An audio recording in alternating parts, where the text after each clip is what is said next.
In a rapidly changing culinary landscape, the preservation and transmission of traditional cooking methods to the next generation have never been more vital. These age-old techniques carry not only the flavors of the past but also the stories, cultural identities, and nutritional wisdom of our ancestors. Traditional cooking methods reflect historical, regional, and socio-economic contexts.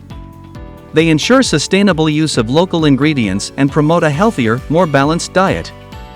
Passing down these methods nurtures a sense of belonging and cultural identity, connecting younger generations to their heritage.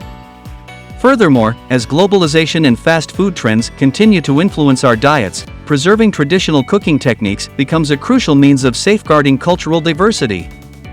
It fosters an appreciation for the authenticity and depth of flavors found in traditional dishes.